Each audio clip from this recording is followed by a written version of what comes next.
I woke up to a bright red light. It wasn't anything creepy. It was an alarm clock that sat next to me. It read 4:21. As I was about to fall back to sleep, something crossed my mind.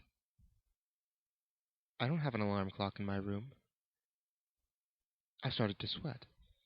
I thought to myself, where am I? I tried my hardest to recollect what happened. I remembered the date, today, or should I say yesterday. It was July 17th. I woke up at around 1 o'clock. I remember getting up and having a shower, eating breakfast, or lunch, then going out to the local grocery store to pick up a cake. That's right. Yesterday was my best friend Liam's birthday bash. He was turning the big 3-0, so myself, a couple of our friends, wanted to surprise him. At around 7:30, all of us snuck into his house using the spare key he gave me in case of emergencies. All of us chose our hiding spots and waited to strike. After about 10 minutes, Liam walked through the door, turned on the light, and we all exclaimed, "Happy birthday!" Oh, wait, I'm getting off topic here. I still don't know where the fuck I am. Wait, what's that? I hear a faint sound coming from my window. Only the wind, I thought to myself. Even if it was the wind, it was enough to get me out of my state of half awake, half asleep. I now realize the awful taste I have in my mouth. Tastes like tequila. That's it. It must have had too much to drink at the party and passed out. That must mean when the party was over, someone had taken me to crash the night at their place, because wherever I was, it sure wasn't my house. Or Liam's. As I stood up, I stumbled.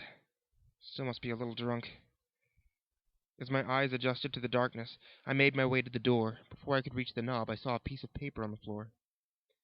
It read, "Chris, you passed out at Liam's, so I brought you back to my place. I locked the door because you sleepwalk. I did it for your own safety, bro. If you're reading this, you're probably awake, so just go back to bed and I'll unlock the door in the morning." Asshole didn't even sign his name. Well, at least now I know the situation. Locked in a room, God knows where. As I stumbled back to my bed, I noticed something out of the corner of my eye. It came from the window. "Whatever," I said. So I crawled back in the bed and started to try and fall back asleep. I woke up again. The clock read 5:10 now. Something didn't feel right. It wasn't the taste of vomit in my mouth, or the still unfamiliar surroundings. It felt like something was watching me. Before I could get a chance to investigate, I heard a door slam. From what little sense of hearing I currently had, I thought it was the front door. Did my captor forget he had to pick up milk? Was it a family emergency? Whatever it was to leave your house slamming the door at 5 in the morning, must have been something important. That's when I heard it. That faint breathing noise coming from the other side of the room again. I turned my head. It was that damn window. Something was wrong here.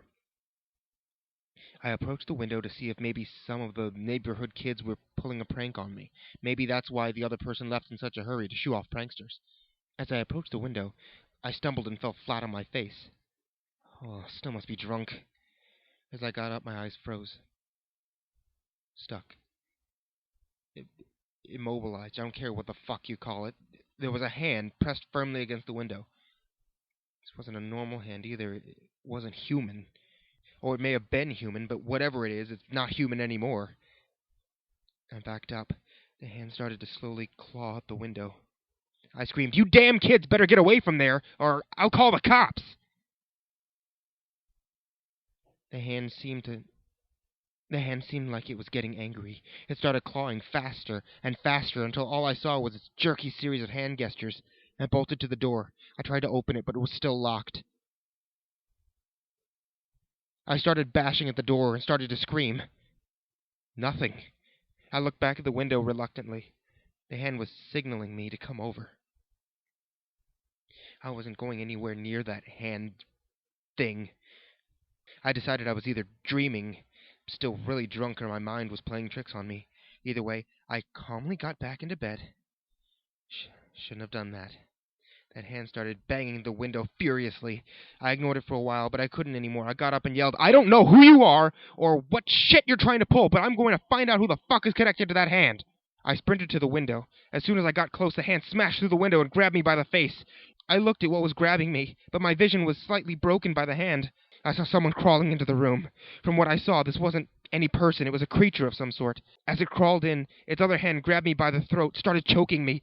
Just as I started to pass out, I heard the front door open again. "Get the fuck away from here, you stupid idiot!" I screamed. It was no use. The hand was covering my mouth, suffocating me. I passed out a few seconds later. I woke up still on the floor, and the door open. I looked over to the window. It was still smashed. I walked out of the room and saw the man I'd met last night at the party. He was a good guy. Told him we should get a beer sometime next week, but why did I have to see him now? Why him? Why like this? The man's insides were hurled across the room. Everywhere. It was horrifying, like some sort of sick, artistic masterpiece. Blood stained the walls, the floors, you name it. My first instinct wasn't to get the fuck out, it was to investigate. I didn't want this poor man's life to go to waste. I wanted revenge. I walked into his room. His window was smashed as well. That's when I realized I should go check out the other broken window in the room I was sleeping in. I hurried over there, poked my head out the window to look for clues. My heart sank. We were 15 stories high. This man didn't live in a bungalow or townhouse. We lived in a fucking apartment. On the 15th floor, and there wasn't any balcony. As I started to move my head back to the house, I noticed something. Faint handprints. Marked in blood. The handprints seemed to form a path. Went from my window to the window in the other room. A chill ran down my spine. A hand was grabbing my leg.